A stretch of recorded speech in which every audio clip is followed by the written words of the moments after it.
Pemirsa, jangan lupa subscribe YouTube channel Official iNews dan nyalakan loncengnya. Bagi kebanyakan anak-anak berkebutuhan khusus, membaca kitab suci Al-Quran mungkin suatu hal yang sulit. Ya, namun hal itu tidak berlaku bagi para santri di Pondok Pesantren Tahfidz Tunarungu Darul Ahsom di Sleman, Yogyakarta. Meski memiliki keterbatasan, namun mereka mampu belajar membaca dan bahkan menghafal Al-Quran dengan bahasa isyarat.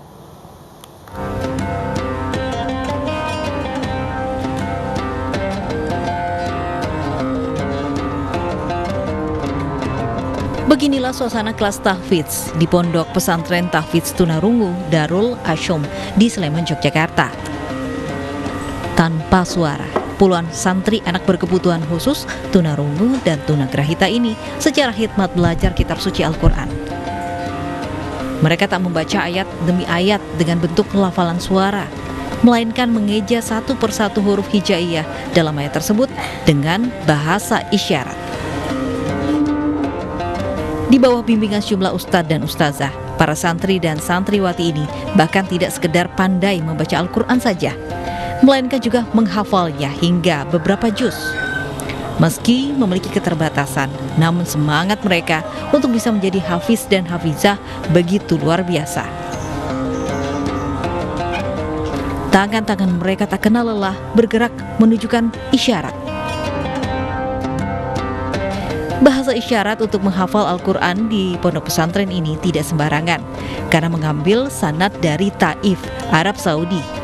Dengan sanad yang jelas, santri memiliki patokan bahasa isyarat yang universal, sehingga jika ingin melanjutkan pendidikan ke negara Arab, santri tidak akan mengalami kesulitan, karena memiliki bahasa isyarat membaca Al-Quran yang sama. Kegiatan di pondok pesantren ini alhamdulillah sudah berjalan 1 tahun 5 bulan.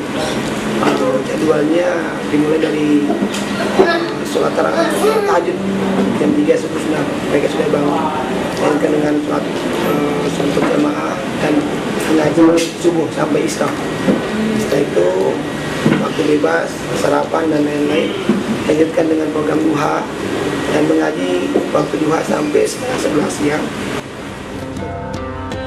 Keberadaan Pondok Pesantren Darul Ahsom ini tentu menjadi kesempatan bagi kaum difabel tunarungu di Indonesia yang berkeinginan untuk menjadi hafiz dan hafizah Al-Quran. Dari Sleman, Yogyakarta, Heru Trijoko, iNews melaporkan.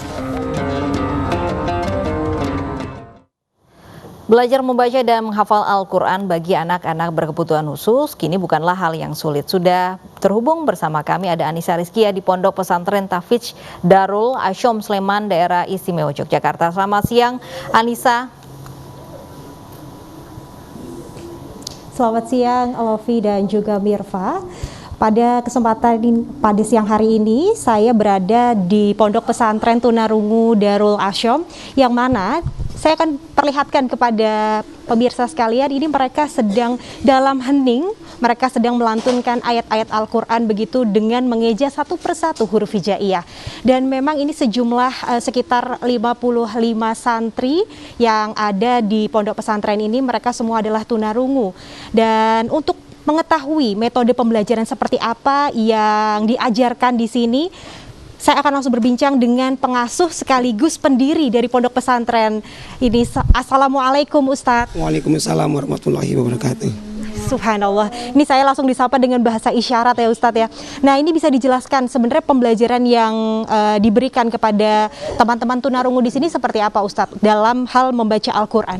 Untuk pembacaan Al-Quran kami terapkan metode menggunakan hijaiyah isyarat. Alif, ba, ta, sa, jim dan seterusnya seperti itu. Jadi bukan ada isyarat Indonesia tetapi dari Arab langsung. Kemudian saya lihat di sini kan usianya beragam ya Ustadz ya. Paling muda di usia berapa nih Ustadz? Ada di 6,5 tahun. Ya. Nah, itu kemudian apa kendala yang dihadapi nih ketika mengajarkan teman-teman isyarat, teman-teman tunarungu maksud saya? Ya, sebetulnya bukan kendala ya, tapi ini tantangan buat kita ya.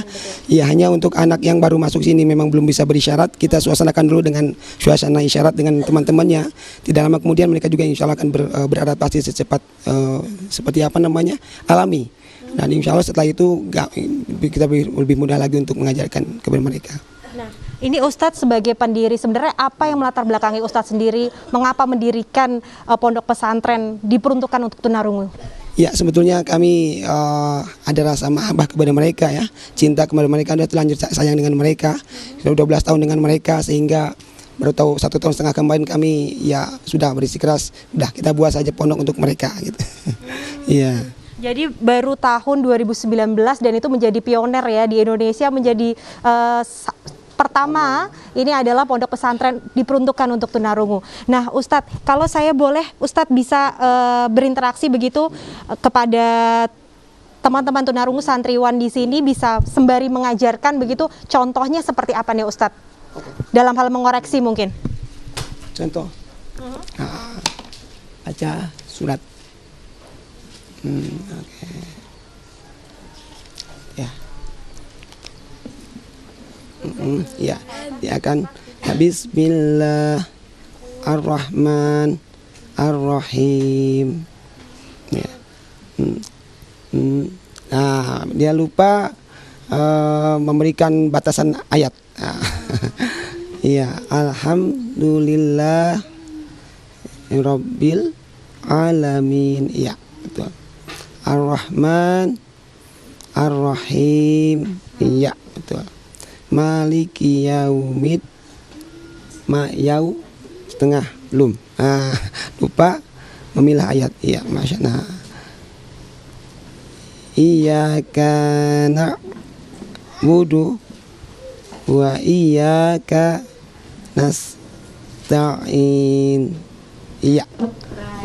Itu tadi ya Ustadz ya, pembelajaran yang diberikan kepada para santriwan santriwati di sini. Nah Ustadz, kalau saya berbincang nih bagi mungkin teman-teman tunarungu di Indonesia begitu, karena ini kan tidak hanya dari Yogyakarta saja ya Ustadz ya, ada dari mana saja nih santriwan santriwatinya? Yang paling jauh dari Medan, dari Bali, Kalimantan, Lampung, dari Batam juga ada, Jabodetabek. Dari sekarang sudah ada waiting list, ada 24 orang, dari Ternate juga ada, Masya Allah, Makassar. Waiting list seperti itu Ustaz. Ya, alhamdulillah di sini sekarang ada 59 orang ya. Dengan fasilitas seperti ini baru menampung 59 orang. Tetapi insya Allah nanti setelah Lebaran kita akan usahakan untuk bisa mempersilakan yang 24 orang udah menunggu ini. Kalau mengenai biaya nih Ustadz, itu bagaimana Ustadz? Alhamdulillah dari sejak awal kita mendirikan pondok ini, kita tidak menekankan biaya kepada mereka secara pasti atau nominal yang tetap, tetapi kita persilakan kepada orang tua untuk memberikan infaknya, sifatnya infak. Boleh seikhlasnya, asalnya semampunya. Dan kalau ini infak kan lebih besar, lebih banyak pahala gitu ya. Ya alhamdulillah mereka pun masuk ke pondok ini tidak diberati oleh dengan biaya seperti itu. Yeah. Terima kasih Ustadz Abu atas waktunya. Dan itu tadi memang kita dapat melihat sendiri bahwa di sini teman-teman tunarungu yang belum bisa bahasa isyarat pun juga diajarkan mulai dari nol ya Ustadz ya. Dan ini merupakan kehadiran dari Pondok Pesantren Darul Asom, yang mana ini juga sebagai bukti begitu, memberikan semangat bagi teman-teman di luar sana untuk terus belajar membaca dan juga menghafal Al-Quran. Demikian laporan sementara dari Sleman. Saya kembalikan kepada Lofi dan juga Mirfa yang ada di studio.